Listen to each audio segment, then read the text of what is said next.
talking about here is you've covered this with your fabric on the cross, and we've lined up these spots so that they cross over the top of this. And we're going to just lash the sides together, and as we go along here, we can it doesn't really matter how we catch it, as long as it's inside the space where we are going to put the lining. And you don't, it's sort of like Goldilocks in the Three Bears, not too tight, not too loose, just right. And so you just catch a bit on each side. It doesn't have to, you don't have to do it in any particular way. If you've got a nice long needle, you can do the whole action in one. And now I'm going to just toddle across because I want to show you how to do the end, and then you can work out from the centre and do the other end as well, so that you've got that in your data bank. And you've oh shivers, there's my little fishing line. And yeah, so so what you've done previously, and I think you've got your 2020, you've blocked it on the block on the cross, and then you've cut out the shape you like, and then you've wired it. And normally I would bind it with a little bit of shape weld, and then you've covered it with quite a springy wadding. So I would probably go for something a tad lighter, but this is also really going to be very nice, and it'll be very comfortable on the head because it's got a nice soft, the bit that's going to be touching your head is nice and soft. Now I'm just, shivers. How far apart would we do the lashings? Were you saying maybe a centimetre? It's a little bit closer, but whatever works. You can see there it's sitting quite nicely. Yeah. And so, I'm probably not thinking of distances at this stage. I'm just looking at it and going, I don't know how to answer that question. Anyway. Actually, one of the things that this lady that was doing the class today, Denise Wallace-Spriggs, I think her name was, she was saying, millinery is so much about experimentation, and once you learn a certain thing, you try it, and you might try it a slightly different way, and then you come up with your own way of doing things. And I know, when I first started teaching, I used to be quite prescriptive, and lots of people used to say, is this the right way or the wrong way?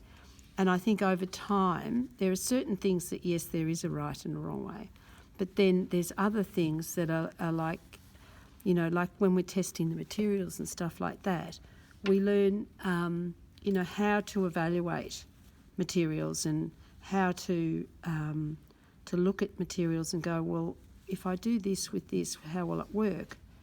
And that's the way you get to really make your millinery your own. Now, you can see here we're starting to get up to the end, and what I want to do is I just want to, I'm going to just, at some stage, I'm going to launch into, while I'm still on the straight sides, I'll keep on going, but I think I'm just about to reach the point where I'm going to start, and I think I want to start from this side, so I'll just catch this, and I'm going to just be doing a little running stitch around the end to really gather it in. So just going like this,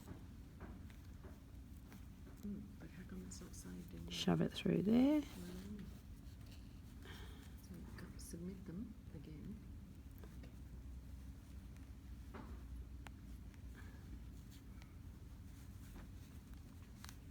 Say goodbye to that needle.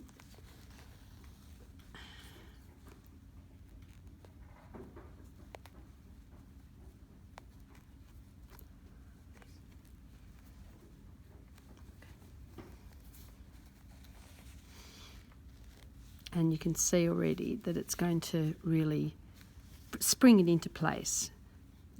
And just a couple more stitches to get back to where we started. So that's the equivalent on the other side. Takes us back to the lashing bit.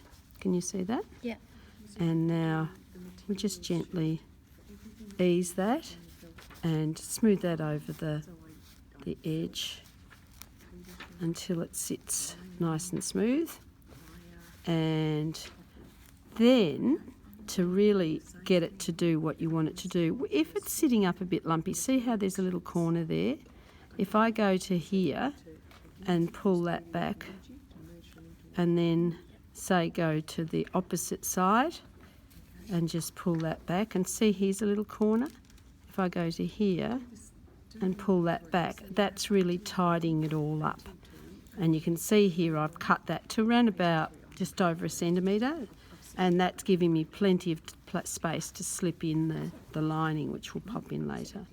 This looks like it needs a bit of tension to go in there, so that's tidying that bit up, and that goes there like that. I'm just going to lose the thread if I'm not careful. And then when I'm happy that that's tidy, I can just pick up a bit of fabric like that. Gee, that's it. Because there's so much spring in the underlying thing, you just need to keep on going till you get a nice clean line around the edge. And that's going to be a really neat finish. But then we've got to, before we run out of thread, we've just got to do a few stitches on the spot just so that it won't come undone when we're doing the other end. So I'm just doing a few stitches on the spot here just to finish it off.